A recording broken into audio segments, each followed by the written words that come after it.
Hello everyone, welcome on in. I'm Crafty Emzy, and from what you can see already, I might have gone a bit overboard with making the succulent. If you watched my last video, not the Bothy Threads ones, but the last update video that I did, I had started some of these and I've kind of finished them and I think they work really well. So it's a bit of an odd angle to show these, so I'll be showing you them from this, and then I'll also be inserting some better pictures so you can see them better. So I should start by saying that I used this book here by Emma Varnum, Crocheted Succulents. It's a really good book actually. I've really enjoyed using this, and the instructions are fairly straightforward. She does give words. She does give kind of the yarn to use for them, but I've used what I had available to use up my existing yarn stash. So I'm just going to run through these and show you a bit better of a close-up, and I say I'll put some pictures in as well. So I think the first one in the book is this one here, the Mexican giant cardon. So that's what it is supposed to look like. It's very straight there. Mine are not so straight. So these are these ones here. So you can see I've put a little label on because I'm giving these away as gifts to my friends and family. You see I've added the little flower. It's very nice. I made the soil, and I've used polyester filling for these. So show you these ones as well. Same idea. You can see it's not exactly that one's maybe a bit overstuffed, but that's okay. It's handmade. It's supposed to be a little bit wonky. So there we are. That's that one, and then the last two here. Again, that's very wonky there. I'm sure it'll be fine. As I say, it's handmade. I really enjoyed these. Were fairly quick to make actually. Not too complicated at all. So yeah, I got these pots off Amazon. I just put in tiny pots and looked for the right diameter. In the book it says what sort of diameter pots you need and how you can put these in. What I did do to get these to stick, because you might see that it doesn't come out, I used some double-sided sticky tabs. So I put one on one side, one on the other on the inside, and I put it in and then kind of pressed it in so it stuck to the sides, and that's what I've done with all of these. So unless you really like pull it, it's not gonna fall out if it falls over. So yeah, that's those ones. So just put those over there. So the next one is yes. So the next one is, so let's show that. So the jade necklace. So that's how that should look. So I've kind of put it in a smaller pot versus what is done in the book. I'm not so sure about this one. As I say, I think it should have been in a bigger pot, but it's the same idea. You can see I've kind of threaded them through the soil there that I made. Again, the soil's filled with the polyester filling, but I think the colours work quite nicely, and I think the spirals look really nice. I think it's just the size of the pot. Maybe I should have got a bigger pot, but there you go. That's that one. And for that, sorry, I should have mentioned earlier, for the cardon and for the jade necklace, I used what I had left of my Rowan felted tweed from a different project. So I just used that. And for the flowers, it was an acrylic sparkly white yarn that I had from a different project. So that's what I've been using. So we'll go to the next one now. Try and find the next one. So the next one, and this is my favourite one, I think, one of my favourites, is this one. It's called String of Pearls, and they've used quite a light colour in there.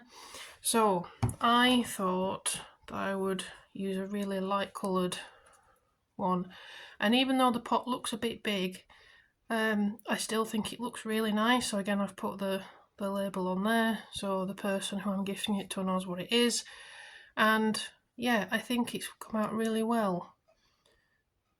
So this is a different yarn that I've used. I've got the label somewhere, I think.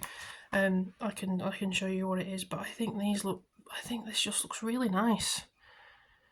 I really like this one. So I might have to do one for myself when I get the chance.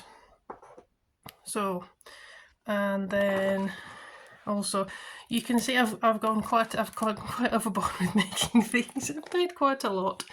So it's called Blue Waves, and that's what it looks like. So I quite like this one because it's not worked individually, it's worked all together.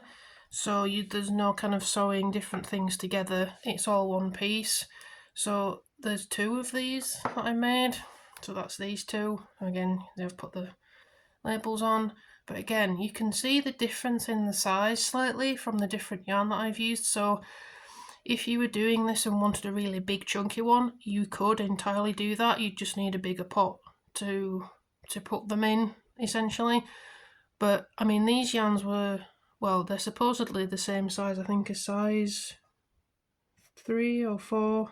I'm not sure, I can't remember now, but yeah, the size 3 or 4, so supposedly the same size, but you can see just in the difference there how different it is, and they look fairly similar still. It's the same idea, but I think again it works really well.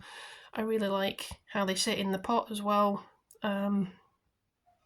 Yeah, I really like these as well. I think they've worked out really well. So, and then the last ones that I've made are, when I can find them, here we go. So these are called baseball plants, fairly straightforward, and there they are. So in the book there's instructions to add a button on if you want. I didn't add any buttons on, I didn't have any available, so I just finished it without, but you can add little buttons on, and you can and it's, again, it's a suggestion in the book that you can make lots of these in different colours. So I made 2 of these. So again, you can see I've used the Rowan Felted Tweed for this one, and I've got the label on there too.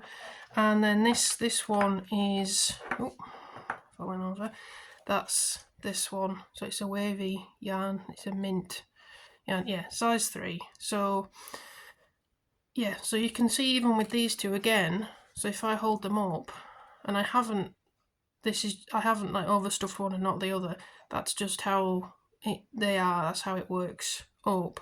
So you can see again the size difference. It's not a massive size difference, but again, if you wanted a really chunky one, then I think it would look really good. And also with these ones, I think they would be really nice as little pin cushions as well, because you know, you could make them as little pin cushions. Again, with the card-ons as well, you could do the same thing. So yeah, I think overall some of my techniques need a little bit of work, but I'm overall very happy with them. And as I say, the instructions in the book are really good and really easy to follow, and there's lots of pictures, and there's further instructions in the back of the book. So that just show that book again. It's Crocheted Succulents by Emma Farnham. So that's what I've used for those. So the other thing that I finished, I've now got to I've got to move these all out the way. I've made so many. It's like a little garden centre in here now with all these plants. Okay, so the other one that I finished, I think I showed this in the previous video as well, is this star blanket. It's not the 6-day star blanket, it's a different blanket. I think it's a 12-pointed star. So I've actually finished this now, so you can see I've used, this is again the Rowan Felted Tweed. So I used the colours that I had available to try and come up with a nice pattern. So yeah, so this is based on the it's the Ridged Round Ripple Blanket by Hooked by Robin. So that's on YouTube. So I just followed the YouTube video. It's very, very easy to follow. And yeah, I think it's worked up really nicely. You can see the ridges. If I hold that up, you can see they stand out very nicely. I'm quite happy with the colours that I've used as well. As I say, I was using up what I had. So yeah, it's not the biggest blanket. It's more kind of maybe a decorative thing to go on a bed or on a sofa, settee, that sort of thing. But you can see it's really, really nice. I'll try and get this in short. There you go. So yeah, so there we go. I think this looks, I'm really, really happy with this. As I think this looks really, really lovely. I like the colour and the colours that I've used. Yeah, I definitely recommend doing this one. It's a fairly easy pattern once you get into the motion of it. It's so easy to follow. So yes, that's that done. So I'm not sure who I'm going to give this to yet. You can see it folded up. It's not a massive blanket, so I fold it up into segments there. You can see it's not a massive blanket, so I guess if you wanted, you could keep going until you wanted the size of the blanket that you were looking for. So this could be, you could make this really big, but obviously you'd need more and more yarn for the edges because they get bigger, and I didn't have the colours that would work with the rest of these, so I stopped where I did. And again, I think it's a nice size as a little decorative throw or little blanket on a bed or something similar.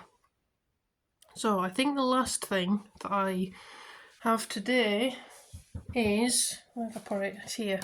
So it was this embroidery kit.